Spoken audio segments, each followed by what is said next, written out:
Welcome to Ask Away with AccessAble Ambassadors, the series where you ask us your burning questions about disability and accessibility, and we, disabled people, answer them. I'm Katie Anna McConnell, Chair of the AccessAble Ambassador Network. I have cerebral palsy, which means that I use a wheelchair. I'm joined today by Katie Anna McConnell. Katie, please tell our viewers a little bit about yourself. Hiya, my name is Katie Anna. I use she, her pronouns. I am an AccessAble Ambassador and a consultant in the arts and theatre industry, which means I help venues and production companies make their work more inclusive to the disabled community. Thank you so much, Katie. It's brilliant to have you here with us today. And we'll jump straight into questions if you're happy with that. We've got some exciting questions for you. So our first question is really thinking about people's preconceptions or misconceptions. So what, in your experience, is something that people often overlook when thinking about accessibility? I think clashing access needs is a big one. There are so many things that I could answer to this question because a lot of it gets overlooked a lot of the time. When you say access, people go, oh yeah, we got a ramp. And that is sort of the end of the thought process. But clashing access needs is a big one, especially, as I said, I'm really involved in the disability community as an advocate and an activist. And so I am often out and about or going to experiences and events with other disabled or neurodivergent people. And as a wheelchair user, I feel like I am often the poster for what access needs to be during the event. But for example, my carer is hard of hearing. So if I can get into the building, normally I'm pretty good at independently meeting my needs for the rest of the trip. But my carer is hard of hearing, which means if there's no BSL interpretation, then they have to be able to lip read whoever's talking, or they have to be close enough to whatever's happening, or there needs to be captions. And I feel like because they're the carer of a wheelchair user, everyone assumes that, well, they couldn't or wouldn't have any needs at all. Or the fact that I'm autistic and a wheelchair user. Being neurodivergent, I find personally more challenging in day-to-day life. The fact that I roll instead of walk, as I said, really the biggest barrier there is like a set of stairs. In terms of my physical ability, I can sort of do the rest myself. But being neurodivergent means I need other people's help to understand social cues, to interact positively in a conversation, to process what they're saying or answer questions correctly, so that I'm understanding what it is they've asked me and not what my brain thinks it's heard. But I think because people see my wheelchair and they don't see that I'm autistic, they assume that once my physical needs are met, that's sort of it. And they never consider that there could be additional requirements that are invisible. So many of your experiences resonate with me too. And I think the first thing is to say that, absolutely don't assume because somebody's a carer or a support worker that they don't have access needs too. So my husband, for example, often travels with me as a support worker. He is hard of hearing. I am noise sensitive because of cerebral palsy. So that creates a very interesting combination and dynamic. And we have a constant battle between the volume of the television, for example. And the other thing was that intersectionality between your access needs. So I mentioned in my intro, I have cerebral palsy, I use a wheelchair. I also have complex PTSD, which means that I identify as neurodivergent. And again, those two things can conflict. So, for example, when I travel by train, I have to interact with the assistance person to help me to get onto the train, etc. There's no other way for me to get onto the train inclusively. But often, particularly if I'm traveling solo, I might feel that I don't really want to do the social interaction piece. I just want to get on my train, get on my journey, be on my way. And I think, those two things kind of butt up against or battle with each other. The idea that to get the physical access I need, sometimes I have to kind of push through my neurodivergent needs to get that accommodated. And it's that, as I say, that kind of intersectionality and the idea that just because you can see us sitting in a wheelchair really doesn't mean that that's the whole picture. And I think I agree with you as well on the point that the kind of the mental health and the neurodivergent stuff is often far more disabling than moving around on wheels is, because again, it's kind of invisible, you can't really see it, it's people's misconceptions, etc. And a wheelchair ramp solves a lot of problems, but it doesn't take away my triggers, for example, which is 100%. What I might struggle with on a day out. So I just agree completely with everything that you've said there, and I think it's really important to highlight that intersectionality, and also the idea that if somebody is supporting us, don't assume that they don't also have access needs themselves. Yeah. So we'll move on to the next question. If you could redesign one everyday experience to be more inclusive, what would it be and why? Oh my gosh, again, I like a million things. Getting a takeaway, going on a train, visiting my local library. All of these things need improvement, but I actually think the biggest one, especially independently, would be shopping. Clothes shopping, food shopping, like just in-person stores in which I would like to enter, browse, and then buy something, because I have tried everything. I've tried the grabbers to reach things off the tall shelves. I have tried asking like other people to help, but obviously that's not always possible. Online shopping's not the same. I like to look, I like to window shop. Also, they don't do the special little reduced stickers on the online shop that all comes full price, and I'm a bargain hunter. And I just feel like, I mean, I'm talking about like supermarkets there, but high street shops, or if you're looking for an outfit for something, you want to be able to go in and try it on and feel the texture and look at it in person, because sometimes you see things online and then it comes and you're like, oh, that's not what I wanted it to be. Sizing, etc. But shops are impossible. I literally haven't found a way around this, because even if a shop says it's wheelchair accessible, what that means normally is that it's got level or step-free access into the shop. But the aisles are sometimes too narrow. They've put clothing rails in, but like so close to each other I can't fit through. Or all the racks are like this high up, and therefore I can't reach any of the hangers. Again, things like Sainsbury's, Tesco's, Asda, etc. I can reach maybe the bottom third of the shelves. Some are way, way too low that if I reach down far enough, I will fall out and fall down and will be stuck there. Or I can't reach the top ones. Or it's like a really heavy item. I also can't carry a basket, and only some shops have the trolleys that attach to the front of my chair. And then the tills, all the tills are too high. And some of the self-checkouts don't have like one that you can put your wheelchair underneath. It really baffles me, because I have tried a lot of independent solutions to that, like aids and tools and gadgets and gizmos. And yeah, can we just have a little bit more space? I think would be really great. Just a little bit more room. Yeah, absolutely. I think, like, for me, the importance of, particularly if we're talking about clothes shopping, like that in-person shopping experience, is like clothing is such a sensory thing for me, and this has heightened as I've got older. So now clothing is all about how it feels for me. If it looks great, but it doesn't feel right, comfortable, whatever, in a sensory kind of way, I'm not wearing it. I'm not wearing it.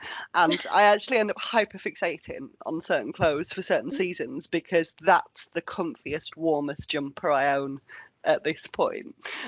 So I feel like my content online, people think I only own 3 outfits, because I'm always pictured wearing the same thing.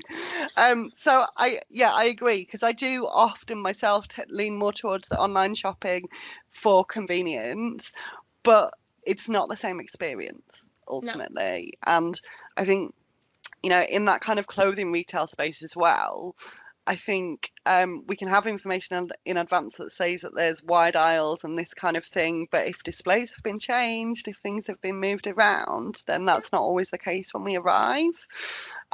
What I did want to say in terms of the sort of grocery, food shopping arena, because I've recently experienced this. So Marks and Spencer are one of the only supermarkets, if not the only one in the UK, to have a dedicated wheelchair accessible self-service checkout. I've used this one. I did an AccessAble video of going to Marks and Spencer's and using it. It was amazing. Incredible, incredible. So I use it recently at my local store too, and I prefer a self-checkout Mhm. again from the kind of social interaction piece, Yeah. etc. And I think a lot of the time as well, if we have a choice to do things independently as disabled people, we would prefer to, because Mhm. that independence is so often taken away from us because of barriers. Um, and but I find when I use a self-checkout, there is always something that I can't reach, whether it's the card reader or Mhm. usually it's where the shopping bags are stored. Like if I Yeah. need to take a bag, it's usually where they're stored. There's always something in the process that I can't reach. But actually, the M&S wheelchair accessible one was ideal for me. It was a really Well, smooth experience. And I just hope that we can see a little bit more of that being rolled out. me too. And one more thing about the shopping and retail space.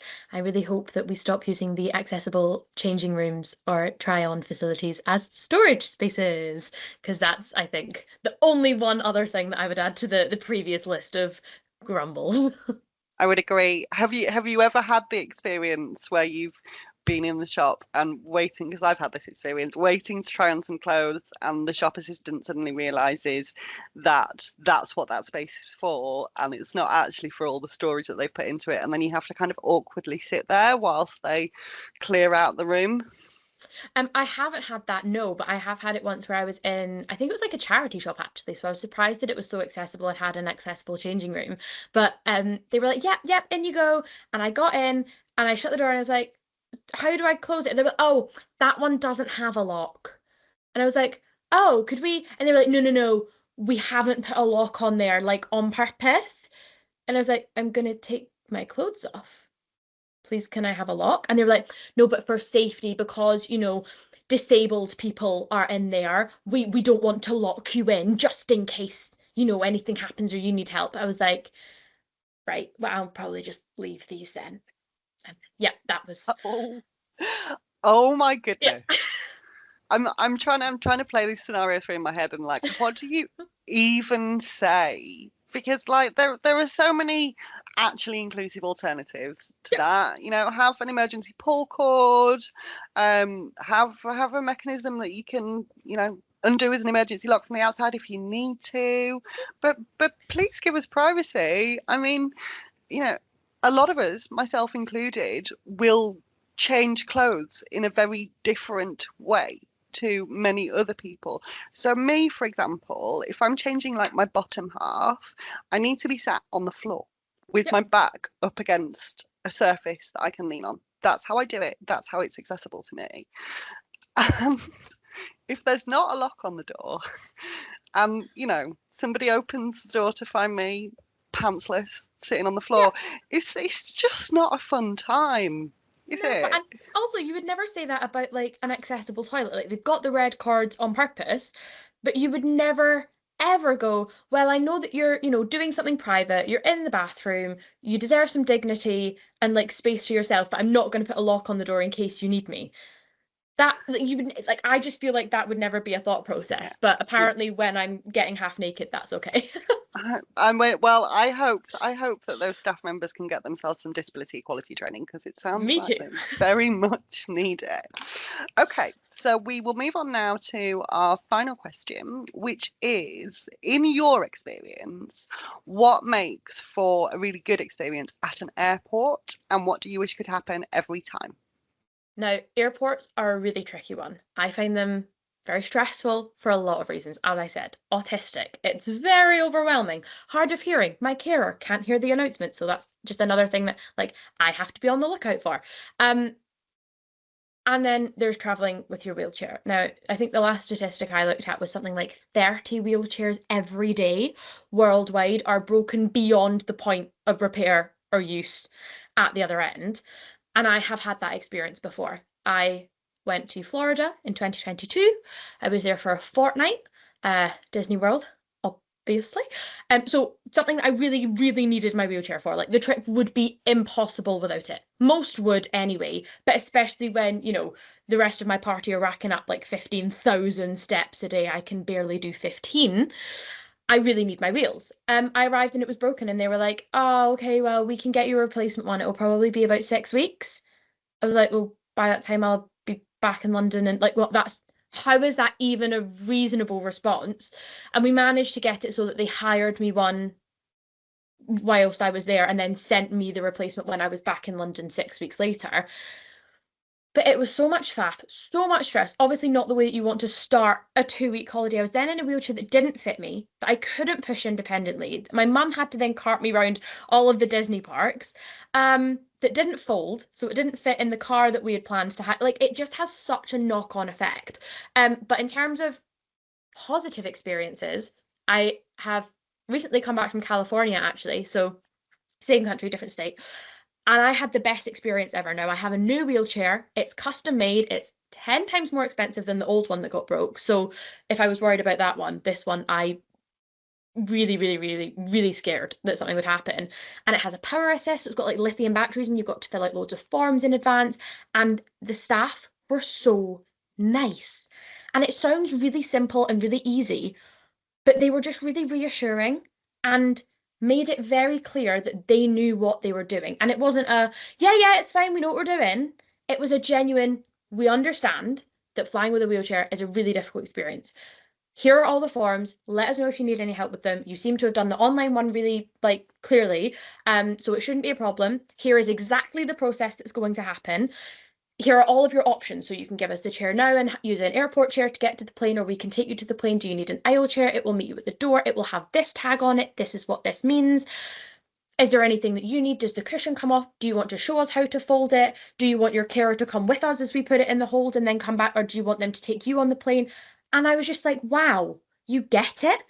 And I think that's the biggest thing, because people who work at the airport or who don't use wheelchairs even, that are in charge of it, I feel often do not understand the like gravity of the situation, like how much trust we are putting our independence, our mobility, our capacity to holiday, our capacity to see friends and family, to work if it's a business trip, in your hands. And one mistake could literally ruin the next month of our life. Not even being dramatic, even though it sounds it. So when people are really, really clear that they understand how much responsibility that is or how big of a deal it is, it sort of just calmed me down, and it works. It worked. My wheelchair came out in one piece. It was absolutely fine. The batteries went in one place, the cushion went in another place, the chair went in another place. They all met back with me at the other end, came home no problem. And it was wild. So attitude really is everything. And you didn't spend your whole flight panicking, stressing, No. feeling anxious. Like for most people, I would guess for most non-disabled people, the flight is like the start of the holiday. It's where you start to relax, maybe you have a Orange few juice. drinks. Yeah. Like, yeah. For often for disabled people, the flight is like the thing that you have to endure before you can get to the business of holidaying and enjoying yourself. And like what you talked about there in terms of, you know, how your last airport experience and how the staff spoke to you and how much they understood. And like, I think what really strikes me about that is like, we're both sitting here going, oh my God, like amazing. But it shouldn't. That should be standard. It shouldn't. That should be the absolutely bare minimum that we experience. And I think, you know, I am a frequent traveler. As you know, travel is my work. I'm very, very lucky, but it is just pure luck that I have never had a wheelchair damage beyond repair yet. I'm touching lots of wood because I'm flying to Tenerife soon. So let's hope that is replicated. And I think it's just that thing, isn't it, about, as you say, the attitude, because I have often had the opposite experience where the people communicating with us, the people providing assistance, the people who are supposed to be looking after our wheelchairs are essentially treating us as luggage. Like I've had several experiences where I've come away thinking I was not treated like a paying customer there at all. And ultimately, disabled people pay the same price for a flight ticket as non-disabled people, but we do not receive an equal service. No. We do not. We do not, I believe, receive a service that is even sort of comparable when you take our needs into account. And for myself and for so many other disabled people that I speak to, that is what we're used to. That is the norm when we're flying. And I have the same experience with airports. Like, they're the most overstimulating environments for me. And there's all the stress of passport control and security, and like my anxiety really hooks onto airports because there's lots of points where things could go wrong. Yeah. And you like to hypothesize about them a lot. Yeah. Before we even get to the whole getting on the plane, will the wheelchair be damaged? Like, even just the process of checking in and going through the airport, I find very, very stressful. And that's why, for me personally, I try to pick smaller airports where I can, because I've generally had more positive experiences at smaller regional airports than I have at bigger airports. There's less ground to cover, they're less busy, they're less crowded, and I just think personally I've had more positive interactions from staff in smaller airports because things are generally less busy. Yeah, I wish I could say the same. I mean, I'm a London girl, so I've got Gatwick and Heathrow to choose from, and it's the whole, it's the pushing you without asking or telling you to calm down. It's okay, you don't have to, oh, don't do that, please, because it's not the same thing. And I think what you're saying, it's the norm. I think sometimes as disabled people, we are conditioned to believe that expected means acceptable, and it just isn't.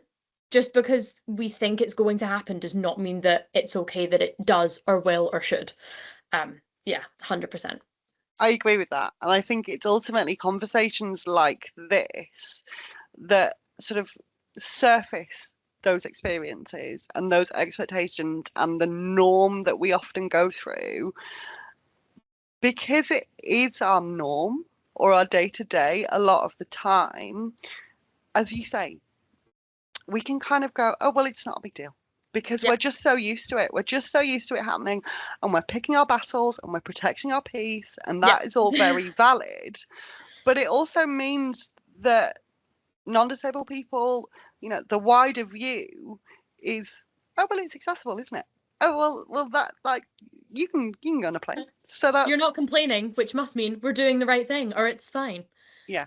And I think it's not until you have conversations like this that kind of raise awareness of the realities of what we face, that people outside of our situations go, oh, wow, is that really what happens every time? And it's like, yeah, it is. This is, everything that we have to cope with before we even get to the destination. I feel like we could talk particularly about travel and airports all day long, because it's such a huge topic and there is so much that we wish could be improved. But ultimately, we've both experienced the attitude of the people serving us and giving us assistance, etc., can turn what is a very stressful, inaccessible, overwhelming experience into an experience that is more manageable, even with those barriers in place.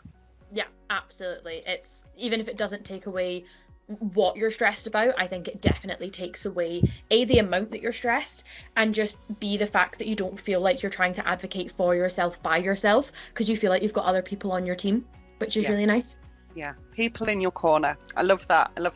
Well, we could absolutely natter on all day, but that's the end of our questions. It's been so good chatting to you, Katie. Thank you so much for sharing your insights. We hope that everybody watching has found this useful, and we'd like to shout out to everyone to remember to send us your questions for the next episode, please. So what have you always wanted to know about access, inclusion, or navigating the world as a disabled person? Let us know in the comments or send us a message. This has been Ask Away, brought to you by AccessAble, where lived experience leads the conversation.